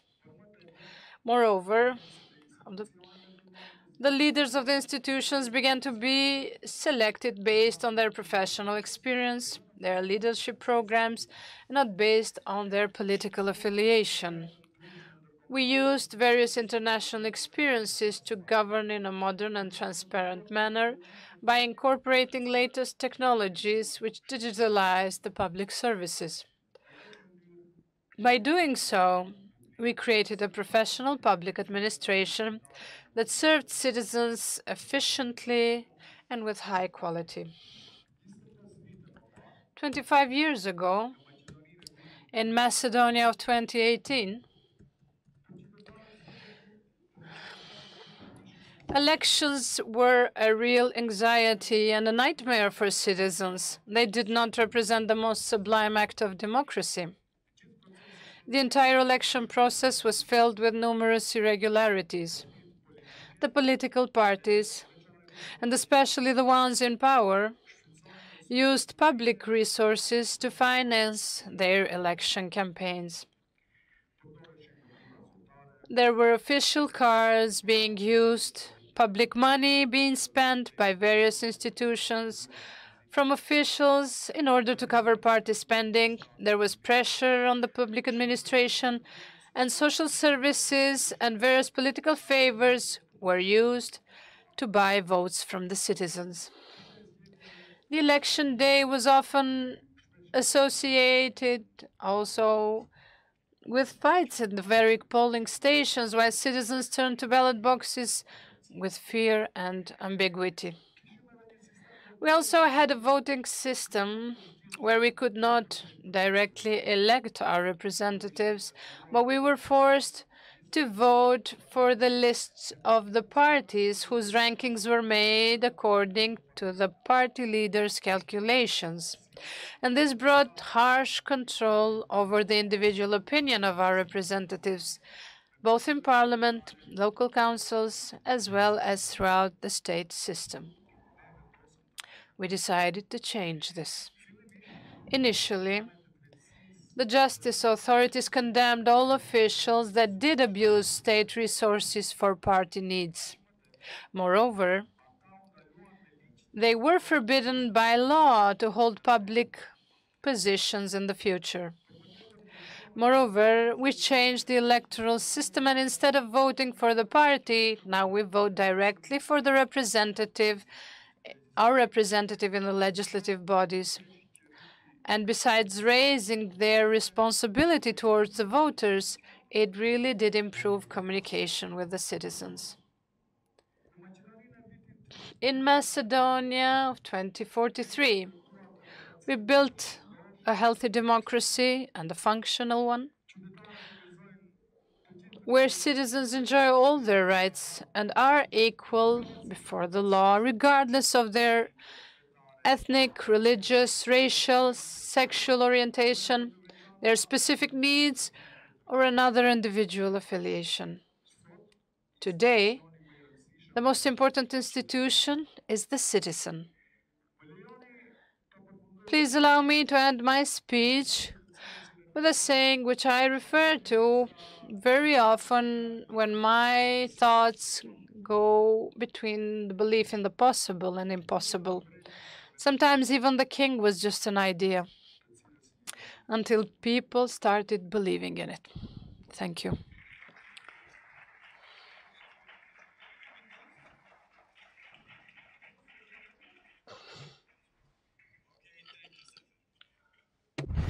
We are now nearing the end of this wonderful conference. And let's welcome U.S. Ambassador Jess Bailey to share his thoughts with us on today's conference and his message to all of you about Macedonia's journey to self-reliance.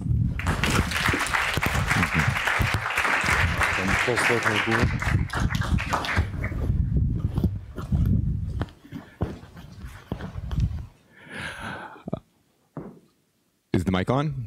Everybody here? Well, thank you all very much for coming out today. And thank you very much for letting an old guy end this conference and share a few thoughts that I think fit in with the overall theme. As several of my colleagues have mentioned today, USAID is celebrating its 25th anniversary in Macedonia, and over the last several months on social media, when you're not asleep, you've been able to see some information and stories about what USAID and what the American people have funded here in Macedonia over all these years. But the point of all that really is not to talk about the history or even to tout successes. It's about to look at those and imagine from now on, what's the future going to be like? What's it going to consist of? What can we do now that's different, that seems perhaps even unimaginable? Today you've heard from a lot of different speakers, dare I say role models. I listened to them, I listened to the last panel, and I can learn a lot. I think that's one of the most important things. I didn't hear it, is you always do have to keep learning. You've heard how they've been remarkably successful in a variety of fields. Their people, the organizations they lead, are making real differences in communities. They show that this country, Macedonia, is a place of opportunity. And in the end, that's the key thing, I think. Being among you today reminds me of a story. Where's Nina? Stories. This is a true story, and it took place here. Maybe remarkable. I was not just arrived in Macedonia, but I'd been here for about 6 months We had just concluded the Prigino agreement, so the sort of in the middle of the political crisis. And I went to Krushevo, where Peace Corps every year has leadership camps for young men and young women. And I was speaking to a group of the young men in this case, and they asked, one of them stood up and asked me, he says, "What's the biggest problem in Macedonia?" And he listed a pretty familiar set of problems. Is it unemployment? Is it ethnic tensions? Is it the political crisis? Is it corruption? And you know, it was a pretty long list. And I looked at him and I said, actually, the biggest problem Macedonia faces is keeping you and people like you here. And I say that not to talk about brain drain or going abroad as something bad, but because it means the country isn't, you don't see it as a place of opportunity. If people don't see that, to go back to the theme of this conference, the road to self-reliance is going to be a whole lot longer. And people will go abroad. They will go somewhere else. There are communities in the United States where this happens. It's not just countries. It's a continually trying to make opportunities, to see them. So in the end, all of this is up to you. You all are Macedonia's future leaders, future educators, business people, and dare I say, politicians, because it takes political leadership as well. You will determine Macedonia's future, not American ambassadors, not American assistants, not foreigners. You all will do it. I know, and from talking with you and from hearing the discussion today, you are committed to seeing your country be a better place, a prosperous, secure, inclusive democracy. And I certainly have faith that you all can make it happen. Not easy. It takes persistence, as the speakers just said. It takes determination. It will not be handed to you, but it is certainly possible. Many of you, as I said, I'm the old guy. Many of you are in your 20s, and you're wondering about your future. Where are you going to see success? Where are there going to be opportunities? That's a question anybody your age asks. And the answers, I think, you just heard many of those things. You really do have to make your opportunities. You do want the country to be a place where you can raise families. So to tie it into kind of what I do, that's why we talk about Macedonia being on the Euro-Atlantic path. Something Macedonian citizens, 3/4 of them anyway, say they want for the country. I think a lot of young people particularly want that. They want their country tied in the West.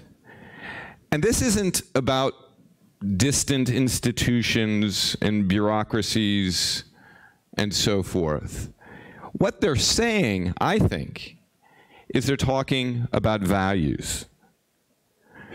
The values those institutions, those other countries stand for and try to live up to. Because I got to tell you, it's always a constant struggle. There's never an end road to the kinds of things that Salim was talking about. So Macedonia joining NATO, joining the EU, these kinds of things really means that Macedonia is a place of democracy, of the rule of law, of economic freedom, of individual liberty, of human rights. Sometimes what I've heard from, the word I've heard from many people is, I want my country to be a normal country. That's what they say. I don't really know what a normal country is, but I think it's they're talking about those kind of values. you're looking for a place where hardworking young people can succeed no matter where they come from, where their efforts, their profit, are not eaten up or frustrated by corruption and graft, and where success depends on what you do and not who you know or what your connection is. Now that's true everywhere in the world. As I said, this is not something that you get to and you sit back and go, ah, okay, there we are. We've done it. No, it takes continued persistence and indeed vigilance. So I hope the kind of future I talked about is what you would like your country's future to be. That's certainly what we, as the United States, the Embassy, USAID, the American people, want to help you try to achieve. And just hearing from the stories of the speakers today, I know it can be done.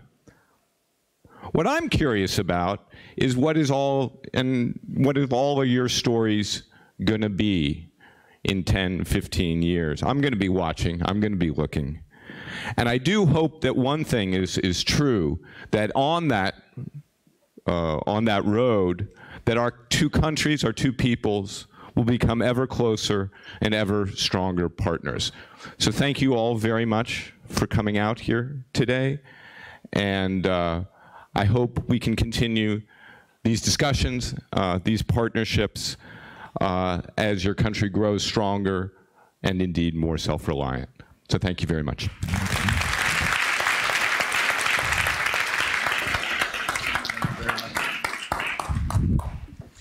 And so, we've come to the end of this conference. So before we end this conference, I'd like to invite all the participants on stage to do a group photo. And for all others on the audience, have a great and rest day. For the rest.